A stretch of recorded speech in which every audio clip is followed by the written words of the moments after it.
that's it. Okay, so let's start. Continue with Pesuke Dezimra. Okay, so new material.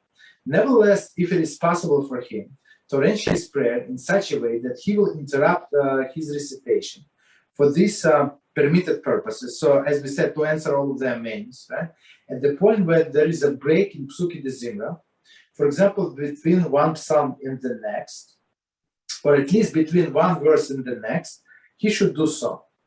So the best way, as the Kitzur said, if you know that they're going to start Kaddish in 30 seconds, so don't start the next psalm, right? So just wait for them, answer Kaddish between the paragraphs, and then continue. And that's the proper way. Or at least they say at the end of the sentence. Don't break the sentence, because it might look, in some cases, it's not proper to them. Okay, so it's better, be careful between the paragraphs, if not at the end of the sentence. So okay, so there are a few notes. So it says, for example, between the psalm, one psalm and the next. So it says the reference is between the sections, not only complete psalms, but also any group of consecutive verses are considered as a perek. Perek is like paragraph. With regard to the Chsalach, see Mishnah Brura for a list of all groups of the verses in Pesuke Dezimra that constitute the section. So we're not going to go there. We don't want to overcomplicate things. At least in this class, we're doing like general things, right? We don't go inside. Okay, so let's remember, if you need to answer, preferably between the psalms or in the end of the sentence. And next commentary say, when one cannot arrange this, one may interrupt even in the middle of the verse. Mishnah Brura 51:8 writes, however, that with regard to the many responses, one may interrupt a verse only at the end of the thought, but not in the middle of one. Okay, so we're going to see. So, I mean, as we said before, it's very dangerous, since many times we don't know what this verse is talking about. So to split it in the beginning of the verse, in the middle, so it's sometimes it's not such a good idea. However, Biur Halacha,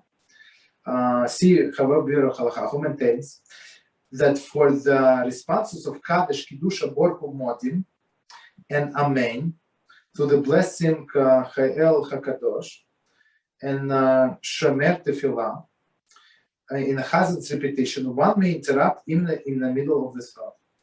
So what does it says here? So we have very important things. So even if you're trying to be stringent and answer only at the end of the sentence, right? And so even in these cases, there are some things that are very, very important to answer. So first of all, it's Kaddish, very important.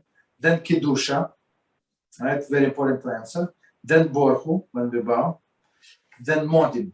So Modim is, for those who do not know, it's a part of the Shmona Esrei when we bow. So we bow in the beginning, bow at the end. So, okay. This you have to answer. When you say answer, meaning that when Chazan does the repetition, we say Modim Anachnu Loch. That's what it is. So it's so important that you have to interrupt no matter where you are. Does I know that Rabbi Moshe Feinstein says that, for example, one thing the Shemona Ezra, if you have the need to go use the bathroom somewhere in the middle, then you finish Shemona Ezra. Does the same apply? Let's say the Chazan started his repetition of the Shemona Ezra, but he didn't reach Maidim yet. Do you have to? Are you allowed to wait until he goes to Maidim, or you have to go use the bathroom? No, you can go to use the bathroom. So just in summary, what he's asking, that if you feel an urge to go to the bathroom, you're not allowed to start. At least for sure, we know, like what is it? the Shema and Shmona Esrei, you're not allowed. You must go to the bathroom, clean yourself, and then come back. Right? So, but what he is saying, the situation is different. So he did not have any urge to go to the bathroom, and now in the middle of Shmona Esrei, he wants to go to the bathroom. Right? So it says that if he can hold until the end of the Shmona Esrei, he should hold. But if he feels that he cannot hold, so he can stop basically his Shmona Esrei and go to the bathroom. That's the thing. Okay, continue. I have a question. Yes. So when he stops to go to the washroom, he takes 3 steps back, goes to the washroom, comes back 3 steps forward, and resumes from where he stopped, or does he restart from the beginning? Okay, so that's so either it actually depends where he stopped. I see. Right. So if he stopped like in the first three in the first block somewhere in the middle. So I think if I remember correctly, he has to go to the beginning of the block since with the last block. But in the middle of this section, the longer section, in the middle, you just so first of all you have to finish the paragraph. Even though you go to the bathroom, it's like 2 seconds. You finish the paragraph and you start with the next paragraph. That's it. Okay, thank you.